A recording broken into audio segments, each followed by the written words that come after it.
সবার কাছে সমান, কিবা সাধু, কিবা চোর, কিবা ডাকাত, কিবা লম্পট, সবার কাছে ভগবানের। একটি সাপ 8-10 দিন থেকে কিছুই খেতে পারেনি, অনেক বিশাল বড় একটা সাপ।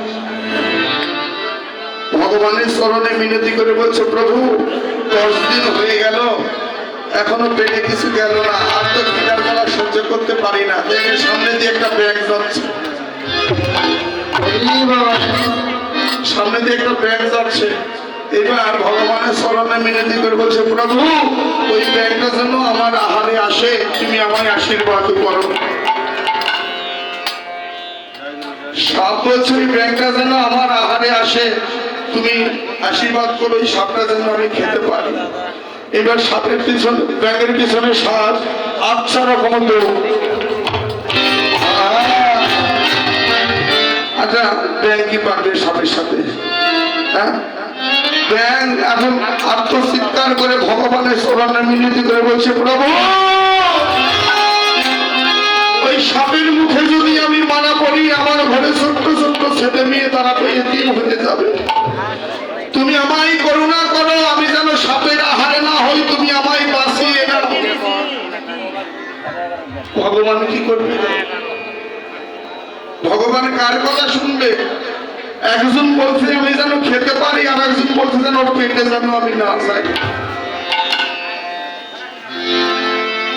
নিজের চিত্ত উজাড় করে যদি ভগবানকে ডাকা যায়, ভগবান কি দূরে থাকে? কোনদিনই দূরে থাকে না। আমাদের চেনার চোখ নাই, তাই কাছে আসলেও চিনতে পারি না। সাপকে বললো, সাপ তুই 10 দিন ধরে খাসনি সেটা আমি জানি, তবে তুই খা, সমস্যা নাই, তোকে আমি আশীর্বাদ দিলাম, ধরবি তো ছাড়বি না, আর ছাড়বি তো মরবি। আশীর্বাদ কিন্তু দিয়ে দিল সাপে। আর ব্যাঙে বলছে, এই যে শোন, তুই তো আমার চরণে আর্তনাদ করে বলছিস তোকে যেন আমি বাঁচিয়ে নি, তোকে আশীর্বাদ করলাম, শোন নড়বি না, নড়বি তো মরবি। তাহলে 2 জনকে কিন্তু সমান উপদেশ দিল। কি বলল সাপে? কি বলল? বাবারা কথা বলে না,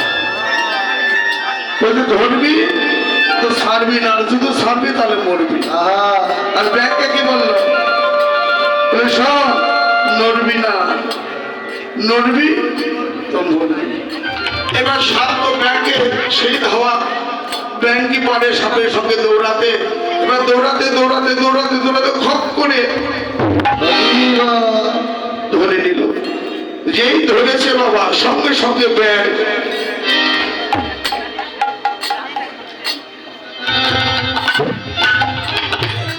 সঙ্গে সঙ্গে ব্যাগের যেন কারেন্ট চলে গেল। যখনই সাপকে ধরেছে, ব্যাগ তো একবারে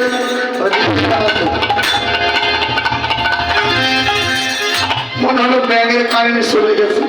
সাপ মনে মনে চিন্তা করে, বাবা জীবনে অনেক ব্যাগ খেলায়, এরকম ঠান্ডা ব্যাগ তো জীবন থেকে, জীবনে অনেক ব্যাগ খেয়েছে, এরকম ঠান্ডা ব্যাগ জীবনে একদম খাওয়ার আগেই মরে গেল। মারতে হলো না, মারার আগেই মরে গেল। চিন্তা করছে মারাই যেহেতু গেছে, তারা হলো করা তো প্রয়োজন নেই। এবার ব্যাংকটাকে রেখে মুখ ঠিক করছে। এই মুখ ঠিক করছে, ব্যাংক একটা টাকায় এটাকে সামনে একটা প্রভা। কি করবে? ভগবানের গুরুর নাম স্মরণ করে প্রভার মধ্যে দিচ্ছে।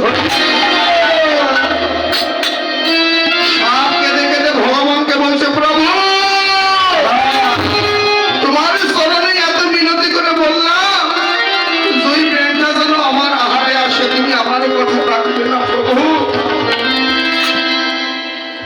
আচ্ছা ভগবান কি বলেছিল?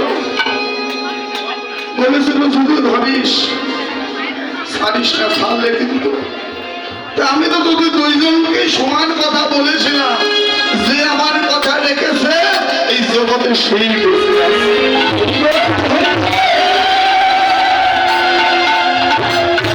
বললে জগতে কে বলে গৌরাঙ্গ ভালো, অনেক ভালো সোনার বানানো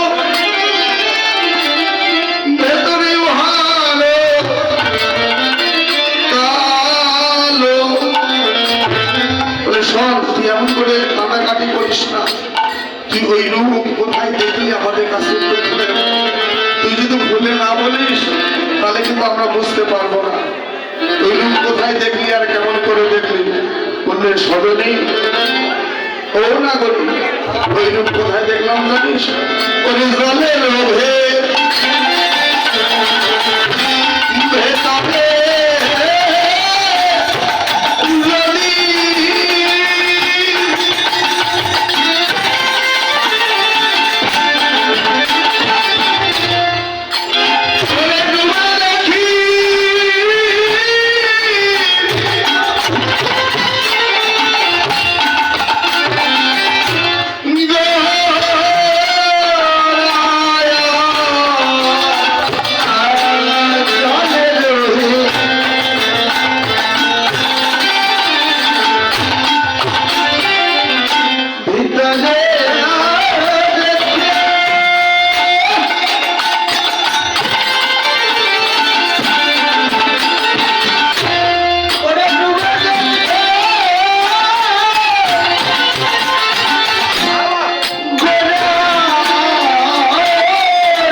ভেতরে